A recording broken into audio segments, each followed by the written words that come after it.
Bonjour, un petit peu de science-fiction aujourd'hui avec la novella L'homme qui mit fin à l'histoire, un documentaire de Ken Liu, publié par les éditions du Bélial dans leur très chouette collection Une heure lumière, en même temps que Un pont sur la brume de Keith Johnson qui fera l'objet d'une autre vidéo.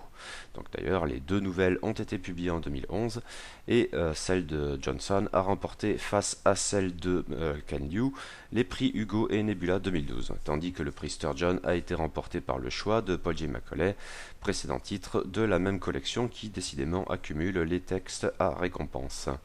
Cette novella de Keith Johnson donc est forcément très bonne, puisque celle de Liu qui a perdu en face me fait l'effet d'un vrai chef-d'œuvre. Bon, là honnêtement je raconte un petit peu n'importe quoi, d'autant que le point de vue a pu changer depuis que j'ai publié cette chronique écrite, dans la mesure où j'ai lu les deux novellas. Maintenant, ce que je peux dire, c'est que le constat premier demeure. Cela faisait longtemps que je n'avais pas lu une aussi bonne nouvelle de science-fiction que celle donc de Ken Liu. Elle hisse sans peine son auteur, déjà très appréciable jusque-là, au rang des meilleurs nouvellistes contemporains du genre, tels Greg Egan ou Ted Chiang. Ce dernier a d'ailleurs en partie inspiré la présente nouvelle, puisque de l'aveu de Ken Liu, sa forme documentaire s'inspire de Aimer ce que l'on voit, un documentaire que l'on trouverait sauf erreur dans l'excellent recueil de nouvelles de Ted Chiang, La Tour de Babylone. Il y a énormément de choses à dire concernant ce texte fort et subtil à la fois, et je suis pas forcément bien certain d'être à la hauteur, mais on va tenter. En tout cas, croyez-moi, sur parole, ça vaut vraiment le coup. Je sais que j'ai l'enthousiasme extensif, mais là, franchement. Donc, L'homme qui mit fin à l'histoire. La novella traite d'un sujet terrible et en lui-même d'une puissance certaine, les atrocités commises par l'unité 731, et tout autant le silence coupable et imprégné de mauvaise foi et d'aveuglement qui gangrène encore aujourd'hui la société japonaise à ce propos.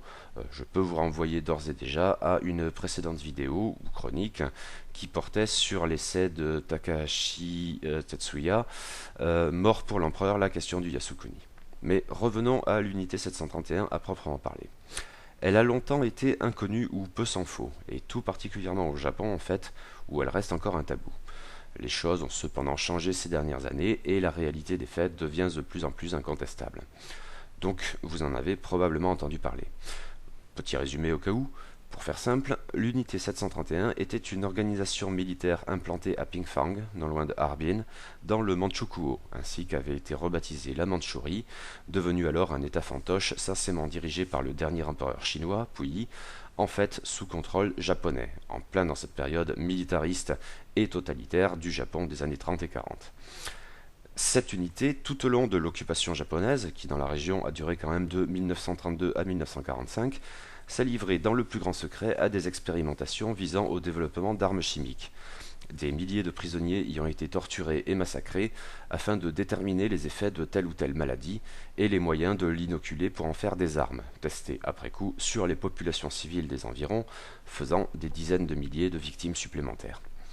Mais il y eut aussi, entre autres, des tests de gaz ou encore de chambres de décompression, l'étude à vif des effets du froid et des gelures, etc. Cela ne s'arrêtait pas là. Censément pour former les médecins militaires japonais à la chirurgie de champ de bataille, on y a abondamment pratiqué la vivisection par exemple, et les femmes, comme partout ailleurs, étaient régulièrement livrées au viol sans même forcément s'embarrasser de l'odieuse appellation de femmes de réconfort, que l'on sait pourtant être toujours aussi polémique aujourd'hui. L'unité 731 est ainsi une des incarnations les plus terrifiantes de ce que l'homme peut commettre de pire, a fortiori quand le contexte militaire et idéologique vient tout justifier, et jusqu'à la science en l'espèce. C'est un sujet qui présente un risque à la hauteur de sa puissance, un double risque en fait, se complaire dans l'horreur pure et verser dans le racolage, ou en faire un pur prétexte à une accusation d'ordre pamphlétaire. Mais Ken Liu gère tout cela au mieux, parce que s'il sait choquer, il ne s'en tient pas là. Et s'il dénonce, ce n'est pas en s'aveuglant à son tour, et en aveuglant son lecteur, mais en prenant bien en considération tous les aspects d'une question infiniment plus complexe que ce que l'on pourrait croire de prime abord.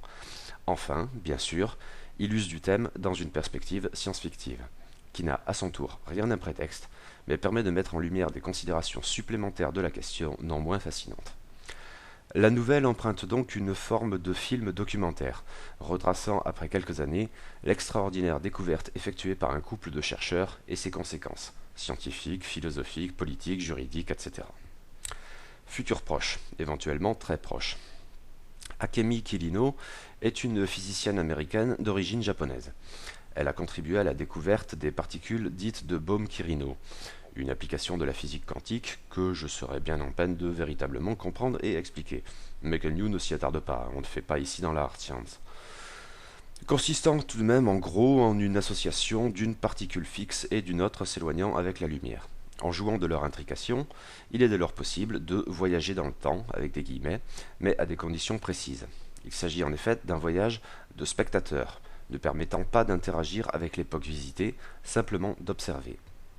Par ailleurs, et c'est là la trouvaille essentielle, je suppose, le novum qui fait emprunter à la science-fiction du texte des atours d'ordre philosophique, disons métaphysique, mais qui auront plus loin également des conséquences éthiques et épistémologiques, un tel voyage ne peut avoir lieu qu'une seule fois.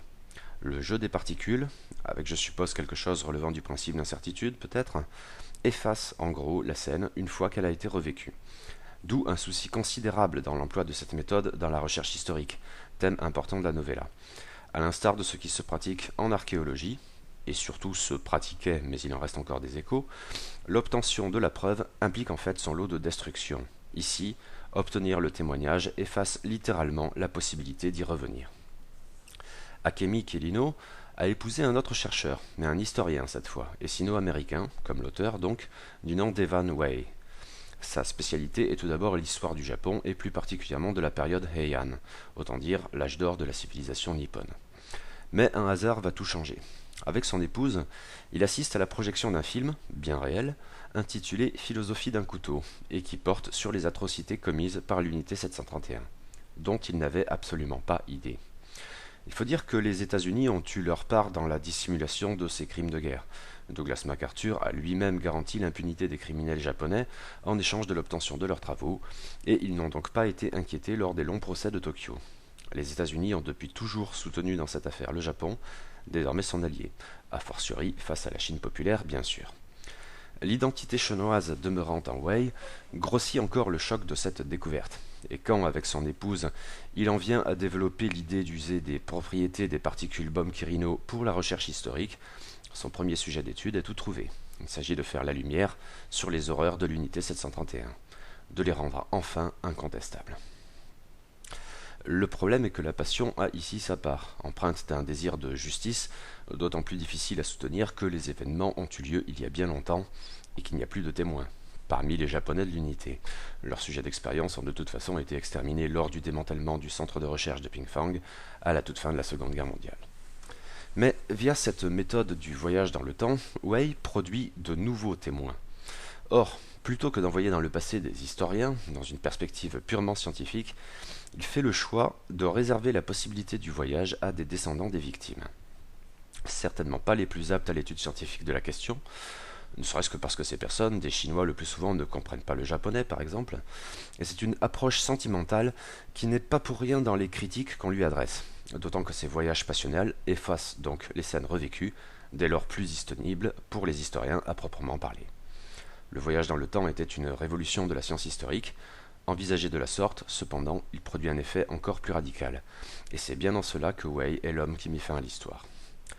Mais la polémique va bien au-delà, car des décennies après les faits, le contentieux demeure.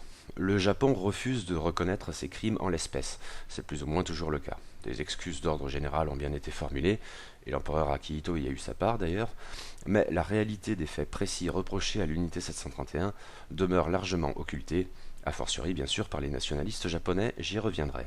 Cela va cependant bien au-delà. Les accusations de la Chine populaire, dans l'affaire, sont perçues comme intéressées et au fond purement politiques.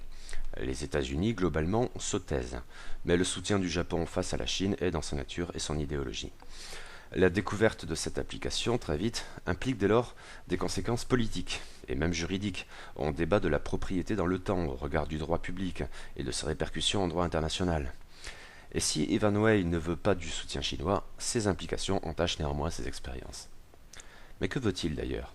Et tout particulièrement en réservant le voyage à des parties intéressées, les descendants des victimes. La recherche scientifique semble ici reléguée à un second plan, derrière un idéal de justice, abstrait par essence, mais qui, très concrètement, revient à identifier les coupables et éventuellement à exiger réparation, ce dont le Japon ne veut toujours pas entendre parler. Ce en quoi je ne lui donnerai pas forcément tort d'ailleurs. L'idée d'une responsabilité collective m'a toujours paru au mieux inadaptée, au pire dangereuse et contre-productive, somme toute très peu juridique.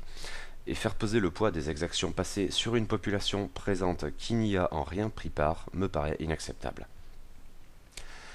Mais c'est l'occasion de mettre en lumière diverses formes d'un rapport pathologique au passé qui ne manque pas d'imprégner la perception de l'histoire, et cela va comme de juste bien au-delà de ce seul cas précis. Tous les pays, sans doute, sont ici autant de Japon. Associé à cette autre relation pathologique, qui unit cette fois l'individu à sa nation, ce rapport peut avoir des conséquences diverses et même opposées, mais pas moins néfastes en fin de compte. Il y a, d'une part, le vain désir d'expiation reporté sur un peuple entier. On connaît peut-être davantage en Europe cet effet sur le peuple allemand suite aux crimes contemporains des nazis, via des philosophes comme Habermas, sauf erreur. Il y a d'autre part, et surtout, je tends à le croire, le négationnisme nationaliste. Toute accusation entachant le passé de la nation est une insulte à la nation présente. Dès lors, les crimes reprochés à l'unité 731 ne sauraient être que des affabulations politiquement motivées et relevant de l'injure calomnieuse. Les nationalistes nippons, que ce soit par aveuglement ou mauvaise foi, avec leur cortège respectif de sentiments exacerbés, de passions par essence irrationnelles, nient en bloc. Cela n'a jamais eu lieu, ce ne sont que des mensonges. Les aveux des membres de l'unité 731, recueillis au fil des décennies, ne sont rien d'autre, consciemment ou pas. Nombre d'entre eux, après tout, sont passés entre les mains des communistes chinois. Le lavage de cerveau est dès lors une certitude. Le réflexe de l'ignorance, c'est du passé, n'en parlons plus, est quant à lui fermement implanté, comme toujours. Mais tout autant le sentiment d'agression au plus intime, voulant par exemple que les membres de l'unité 731 aient déshonoré leur pays et se soient déshonorés eux-mêmes, non par leurs crimes allégués d'alors, mais par leurs déclarations injurieuses et antipatriotiques depuis. À ce sujet, je pense qu'il peut être intéressant de se reporter au fameux essai de Ruth Benedict, Le chrysanthème et le sabre, qui parle de la culture de la culpabilité et de la culture de la honte. Bon, revenons à la novella. Forcément, dans ce contexte, les expériences menées par Ivan Way et Akemi Kirino ne sont certainement pas plus probantes que ces témoignages classiques déjà systématiquement refutés. Passionnelle d'emblée, elle ne repose que sur des illusions, un mot malheureux de la physicienne qu'elle a eu amplement le temps de regretter depuis, et, étant impossible à reproduire de toute façon, ne saurait donc constituer des preuves scientifiques. Et ici, le propos adopte encore une autre dimension philosophique en questionnant la science, et pas seulement la science historique. Le problème de la preuve, sous cet aspect, a des implications autrement globales, de l'ordre d'une épistémologie générale. Ce n'est pas la moindre subtilité et le moindre intérêt de ce texte décidément très riche. On comprend ainsi que l'expérience tourne en définitive à l'échec. En voulant rétablir la vérité, Way l'a rendue plus que jamais contestée et par la suite invérifiable. Son approche ne résout rien, tant elle se heurte au mur des passions et vient presque les justifier par son caractère non scientifique, écho d'une vaine quête de justice qui s'accommode mal de la froideur concrète de l'étude universitaire. Mais si les réponses déçoivent, les questions demeurent. Habilement mises en scène par un Ken Liu, dont on peut supposer qu'il n'était pas lui-même exempt de passion en rédigeant ce texte dédié à Iris Chang, historienne et journaliste sino-américaine, connue notamment pour le viol de Nankin, étude d'un autre fameux ensemble de crimes de guerre commis par les soldats japonais durant la Deuxième Guerre sino-japonaise, celui qui est resté le plus ancré dans l'inconscient chinois et qui s'est suicidé par la suite. Mais, et c'est là un atout indéniable de ce texte, et qui en fait un très grand texte à mes yeux, il sait cependant laisser les portes ouvertes à des interprétations éventuellement différentes, car il a un sujet complexe qui, dès lors, ne peut bien évidemment, comme rien au monde sans doute, s'accommoder de ces réponses simples, apanage des démagogues et des gourous. Lui est autrement fin et compte généreusement sur la finesse des lecteurs, sans doute. D'autant qu'au-delà, même si c'est au travers d'une pirouette relativement prévisible, et d'une pertinence éventuellement douteuse d'ailleurs, il s'agit en fin de compte de questionner l'humanité et la monstruosité. On comprend vite que la deuxième est hors concours. Ce sont des hommes qui ont commis ces crimes, et en tant qu'hommes, non des brutes perverses aux motivations égoïstes. La plupart, sans doute, étaient même persuadés de bien faire, d'œuvrer pour le plus grand bien. Dimension que l'on oublie bien trop souvent quand on traite de ces questions, mais qui, il est vrai, ne fait que compliquer encore davantage la problématique de la responsabilité, dépassant largement le seul champ concret des conséquences judiciaires pour figurer un caractère essentiel de l'humanité. Blâmer vertueusement les monstres n'est pas seulement inutile, c'est aussi bien trop souvent préjudiciable et trop facile. L'affaire est complexe, et par miracle le traitement l'est tout autant, qui englobe une multiplicité de dimensions d'un abord intimidant, mais sans jamais imposer quoi que ce soit. La passion est là, mais sans jamais nuire à la réflexion. La froideur rationnelle des implications, pour autant, ne vient jamais passer outre à l'humanité des protagonistes, quels qu'ils soient. Et si le négationnisme nationaliste fait probablement figure d'adversaire dans le récit, attitude qui me convient il est vrai parfaitement, il y a peu de choses qui me dépassent et m'écœurent autant que le nationalisme et l'instrumentalisation de l'histoire, l'approche opposée d'Evan Way n'est pas présentée comme une solution si pertinente que cela au fond. Et au milieu des crimes, mais tout autant des froides raciocinations ainsi que des manifestations outrées où le désir de justice pour le passé se mue insidieusement en haine de l'autre présent, l'humanité demeure au premier plan. Et s'il est un trait qui la caractérise avant tout autre, c'est très probablement sa faillibilité. Je ne prétendrai pas que L'homme qui mit fin à l'histoire brille par la forme. Si la construction sous forme d'un film documentaire est pertinente et efficace, le récit est d'autant plus sobre formellement. La plume est fonctionnelle, plutôt agréable par ailleurs, sans chichi en tout cas. Son à-propos est indéniable. Mais le fond, lui, est d'une luminosité fascinante. Canyu a réussi ici quelque chose de très fort, en construisant sur une base éminemment passionnelle et porteuse de tant de dangers, le racolage et la simple indignation vertueuse n'étant pas les moindres, une histoire dont la subtilité est à la mesure de sa complexité et toujours humaine en même temps. C'est là de la meilleure science-fiction, qui sait manier la science jusqu'à en exprimer une dimension étrangement poétique en fait, et tout autant poser des questions difficiles avec la finesse du plus subtil philosophe, sans verser pour autant dans l'essai, ou a fortiori le pamphlet, mais en prenant toujours bien soin de raconter une histoire passionnante, et mettant en scène des personnages dont l'humanité n'est pas qu'une caractéristique secondaire, fonction prétexte à un pur exposé intellectuel. C'est bien une excellente novella, un modèle du genre, comme je n'en avais pas lu depuis un bon moment. Et il faut donc voir maintenant ce qu'il en est d'Un pont sur la brume de Keith Johnson, que j'ai trouvé un peu moins intéressante personnellement, mais qui vaut quand même franchement le détour.